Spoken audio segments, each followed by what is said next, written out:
Hello, this is Sam Gerrans from Truth in the News. Today is Tuesday, the 5th of April, 2022. And what I'm going to look at today is an article from the Guardian, the Independent? It's the Guardian. And we're just going to have a brief look at it. I think we're all fairly used to the genre. I'm going to get through this one without the help of the extras that I've been normally using.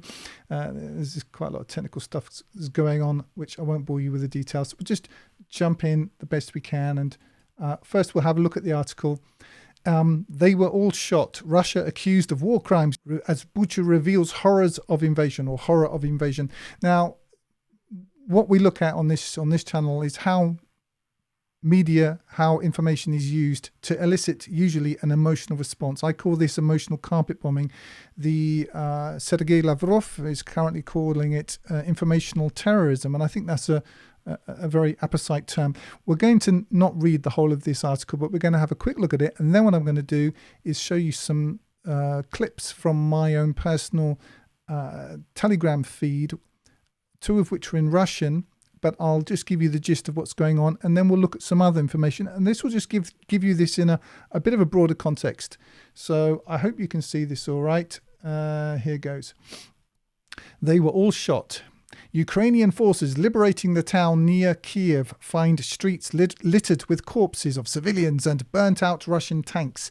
Now, actually, just before we get into it, the fact is that the Russians, they were not kicked out of this place. What they did was, with 40,000 troops, was manage to hold down a city of over 3 million people plus 100,000 troops, pin them down in that city, while the rest of the army got on with another job elsewhere in the country. Now that job in Mariupol is done. They're now going to move over to the Donbass region and finish off the Ukrainians there. So now they don't need to be in Kiev anymore, because gaining Kiev was never yet the objective. But let's just move on. The retreat of Russian forces. You see how this is salty? I must just say, how is the West going to get its head around this when it finds out that Russia not only has won this war, but was actually always winning it? And it's not to say it's not a difficult war. It's not to say that the Ukrainians can't fight. They can fight, but they are being beaten, and they have been beaten practically. But what this media does, what this informational terrorism does, is keep the war going much longer than it need to. Anyway, just to continue. The retreat of Russian forces around Kiev has left horrifying evidence of atrocities against civilians littered across the region's suburbs and towns, turned into hellish war zones by Vladimir Putin's invasion. I think we can just skip all of this pablum, and I'll just get to the point, okay? Because I'm sure you've heard it all.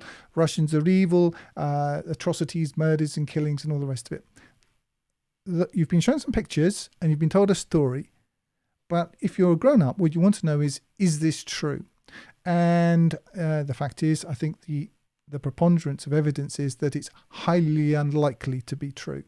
And I'm just going to give you a couple of things first. So let's see if I can do this. Give me a second. I'm going to show you this chap here. I don't know who he is other than a propagandist. He's speaking Russian rather than Ukrainian.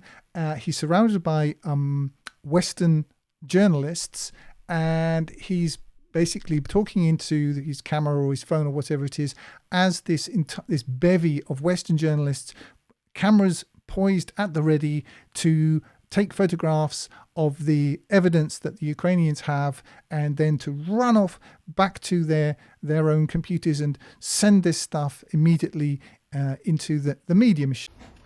Я нахожусь сейчас в детском лагере в Буча. Здесь должны были бы отдыхать и резвиться дети. Вместо этого в этом лагере 3 недели жили русская солдатня. Okay, so I just 3 weeks Russian soldiers, he uses a rather disparaging term for soldiers, lived here for 3 weeks in this children's camp. That's the point he's trying to make. Мы выгнали их из Бучи. В подвале этого детского лагеря было найдено 5 замученных мужчин в гражданском. Okay, so they say that they found 5 tortured, izmučenih, kind of like, terrorized and tortured men, which they've managed to find, and now they're bringing out these corpses in order to place them before the international press. Их руки были связаны, и Их убили выстрелами, кого в голову, кого в грудь. Okay, Сейчас мы so they were killed. Some of them were shot in the head, and some of them were shot in the chest. As they could do it. собрали здесь журналистов со всего мира, от Японии до Америки, для того, чтобы Okay, so they've summoned the media from the whole world, from Japan to the United States, so that they can show them this atrocity. показать на весь мир правду о преступлениях русских солдат, которых So they can show the whole world the truth of the crimes committed by the Russian soldiers. которые убили наших украинцев. Вы мразь. So, who killed our Ukrainians, and now they're bringing another corpse on, and I'll play this last bit to you in a minute again because it's important. Будете за это отвечать. За то, что абсолютно невинные люди погибли здесь. Они должны были бы жить и жить. He said absolutely innocent people perished here who should have just lived long, happy lives, something like that. Now, the corpse that they've brought back on, I'm just going to wind it back a little bit. And if you notice him, he has this white bandage kind of like around his arm. Now he stops very slightly, just for a second. He catches himself because his version is that this is a Ukrainian man who was mercilessly murdered by the evil Russians who I'm going to link to a much longer show later on. In fact, a few things so you can see why it's highly unlikely that the Russians would have done this. But that white bandage, it means that he was either Russian or Russian allied somehow with a Russian. The actual fact is that it's far more likely that he was murdered by the Ukrainians. And that's not just me saying that. If you look up online what the white bandage means in the context of this war. Anyway, I'll just back it up a little bit and let you just watch his reaction as he sees this. Now, what they're doing is they're putting these into body bags so that these journalists, you can't really use the word journalists, these propagandist prostitutes can then take the photographs which are required by the narrative that you're being given in the West, and you'll be told how evil the Russians are. Убили наших украинцев. Вы, мрази, будете за это отвечать. За то, что абсолютно невинные люди погибли здесь. Они должны были бы жить и радоваться жизни. You may have noticed he just stopped for a second because he knows what that bandage means, even if the morons with their Nikons and Sonys don't. Right, let's move on to another one. There's another one I wanted to show you. This is a Ukrainian MP, Ilya Kiva. This is very short, and I'll just give you a running translation as he says that this tragedy in BUCHA was prepared by the Ukrainian sort of internal police and planned by the British MI6. Now he's a Ukrainian MP saying this. Люди на Руси действительно тупели. Я читаю комментарии, у меня просто слов нет. Еще раз вам говорю. He said, I can't believe how stupid people have become. I'm reading the comments and I'm lost for words. Официальная информация. Вся история в Буче, она была заранее спланирована и подготовлена контрразведкой Украины. А спланирована...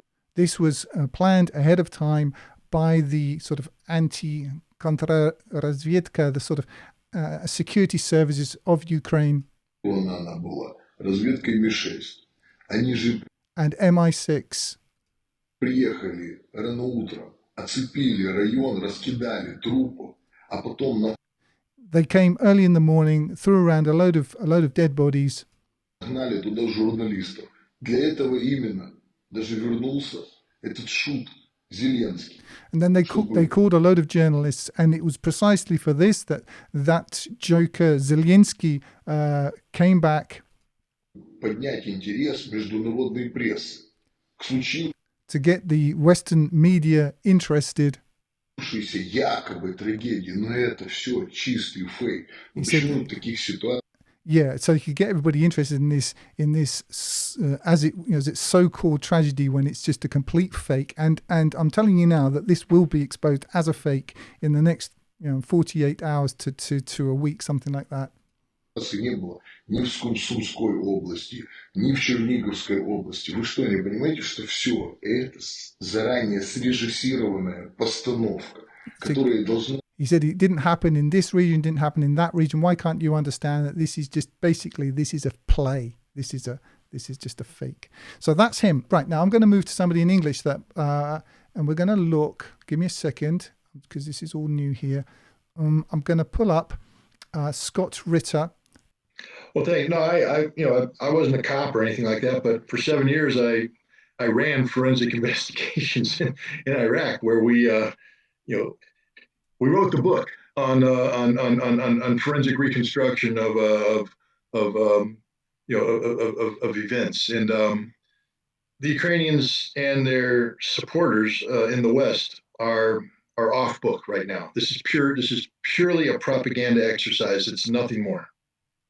He's got Russian subtitles for some reason. This is simple medical forensics. When you have a dead body, you subject that body to a forensic investigation, inclusive of an autopsy that should be able to show the time of death, the mechanism of death, and if the body had been moved to that location, or if that's the place where they died. If the Ukrainians are making these allegations, one would hope that they would carry out these kinds of investigations, these forensic investigations, and provide that data to corroborate these allegations they made. The fact that Ukraine hasn't presented this data and instead went forward with a narrative based solely upon video evidence of unproven provenance, to me is a clear indication that what we're seeing may not be reflective of the actual truth on the ground. So Russia, I believe, clearly has demonstrated its intent to abide by the law of war. The Ukrainian government, on the other hand, has not, and they have opted to make residential areas battlefields and therefore use their own civilians as human shields. And this isn't me making this up. This is the Washington Post, which is notoriously pro-Ukrainian, having to admit what the facts on the ground are. So I think one of the reasons why the West is downplaying, the fact that it was the Ukrainian government shelling BUCHA, and that, there's a probability that these dead civilians were killed by Ukrainians. They don't want that to come out. That's inconvenient to the narrative that they're trying to pursue of, a nefarious Russia. All right, that's it. I'm going to leave it there. I know we're all busy. We're all sort of suffering from the emotional carpet bombing. Be careful what you read out there. Consider the source. Understand that you're living in a propaganda war. It's not that, from my position, that Russia can do no evil or anything like that.